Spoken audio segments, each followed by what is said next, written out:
আসসালামু আলাইকুম, welcome to HSC BMT academy. Hello প্রিয় শিক্ষার্থী, তো তোমাদের এইচএসসি বিএমটি দ্বাদশ শ্রেণীতে রয়েছে। আজকে ভিডিওটি তাদের জন্য।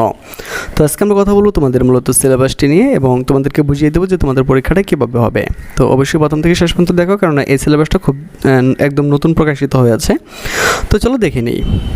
তো তোমরা জানো মূলত তোমাদের মূলত এবারকার তোমাদের 10টি সাবজেক্ট পরীক্ষা হবে। তো এর মধ্যে তোমাদের যে সাবজেক্টগুলো পরীক্ষা হবে তার তালিকা দেওয়া হয়েছে। তো এগুলো আমরা ধাপে ধাপে আমরা সবগুলোর তোমার যেটা করবে সেটা হচ্ছে আমরা সিলেবাসটা দেখে নেব। তো চলো প্রথম আমরা বাংলাটা দেখে নিচ্ছি।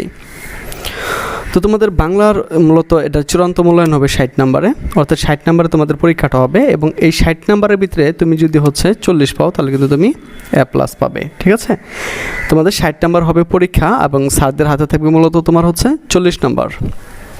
তাই টোটাল মূলত পরীক্ষা 100তে হলেও তোমাদের মূলত পরীক্ষার যে প্রশ্নটা হবে সেই প্রশ্নটা হবে মূলত তোমার 60 নম্বরে। তো আশা করি এটা তোমরা বুঝতে পেরেছ।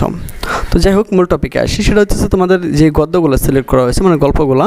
তো এখান থেকে তোমাদের 3টা গল্প দেওয়া হয়েছে। একটা হচ্ছে অপরাজিতা, 2 নম্বর হচ্ছে গৃহ, 3 নম্বর হচ্ছে 52 দিনগুলোই। তো এখান থেকে মূলত এই গদ্যগুলো সিলেক্ট করা হয়েছে। আর মূলত এগুলো সৃজনশীল আকারই করা হবে। তো আমরা যে অপর দিকে যাই, আমাদের কবিতা থেকেও সৃজনশীল দেবে। তো আমাদের 3টা কবিতা রয়েছে। একটা হচ্ছে বিদ্রোহী, আর একটা হচ্ছে প্রতিদান, আর একটা হচ্ছে 18 বছর বয়স। ঠিক আছে, তো এগুলো নিয়ে তোমাদের চিন্তা করতে হবে না, এগুলো আমাদের সাজেশনে খুব সুন্দরভাবে দেওয়া হয়েছে এবং তোমাদের জন্য আমাদের স্পেশাল ভিডিও ক্লাসেরও আয়োজন রয়েছে। তারপর নাটক থেকে মূলত তোমাদের সৃজনশীল থাকবে। তো এখানে মূলত তোমাদের নবাব সিরাজউদ্দৌলা যে এটা রয়েছে, নাটকটা রয়েছে, সেটা দেবে। আর ব্যাকরণ অংশ থেকে তোমাদের এই টপিকগুলো দেওয়া হবে, যেমন বাংলা বানানের নিয়ম, বাংলা ভাষার ব্যাকরণ শব্দ, ঠিক আছে, অপ্রয়োগ অপপ্রয়োগ শব্দ প্রয়োগ, এগুলো প্রবন্ধ রচনা। তো মূলত এখানে তারা যেগুলো দিয়েছে এগুলো কিছু না, এই ক্লাসগুলোর ভিতরে তাদের আর কি শেষ করতে হবে। এখন দেখো তোমাদের প্রশ্নটা যেভাবে হবে, চূড়ান্ত মূল্যায়নের প্রশ্নের ধারা ও মান বন্টন। তো তোমাদের গদ্য মানে গল্প থেকে তোমাদেরকে 5টি প্রশ্ন দেবে, এখান থেকে তোমাকে 3টি প্রশ্ন উত্তর দিতে হবে। তো প্রত্যেকটা যেন তোমার 5 নম্বর বরাদ্দ থাকবে। তো টোটাল হচ্ছে তোমার 15 নম্বর। আর পদ্যাংশ থেকে তোমার 5টি প্রশ্ন দেওয়া হয়ে থাকবে একই রকম। তো এখান থেকে তোমাকে 3টি প্রশ্ন উত্তর দিতে হবে। তো প্রত্যেকটা নাম্বার থাকবে 5 করে। তো এখানে হচ্ছে 15 নম্বর। তো 30 হয়ে গেল। তারপরে হচ্ছে নাটক থেকে 2টি প্রশ্ন দেবে, তোমাকে 1টি প্রশ্ন উত্তর দিতে হবে। তো এখানে থাকবে তোমার 5 নম্বর। তো ব্যাকরণ থেকে তোমাকে মূলত 60টি প্রশ্ন দেবে।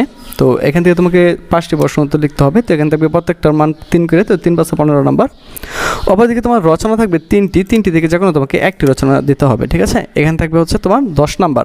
তো এই টোটাল তোমার 60 নম্বর পরীক্ষা এবং 60 থেকে যদি তুমি 40 পাও তাহলে অবশ্যই তুমি A+ পেয়ে যাবে। আর যারা আমাদের সাজেশন নেবে, তো এখান থেকে 100% 40 নম্বর কমন থাকবে। তো সেই নিশ্চয়তা তোমাকে দিচ্ছি। ঠিক আছে, এবং কি তুমি যে 60 নম্বর যে পরীক্ষা হবে 60তে 60ই কমন থাকবে। তুমি আমাদের সাজেশন ফলো করলে অবশ্যই A+ পাবে বলে আমি গ্যারান্টি দিচ্ছি।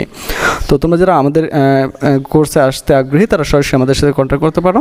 তো আজকে এখান থেকে বিদায় নিচ্ছি, কথা হচ্ছে আবার একটু নতুন ভিডিওতে। সে বন্ধু সকলে ভালো থাকো, সুস্থ থাকো এবং সাথেই থাকো এইচএসসি বিএমটি একাডেমির।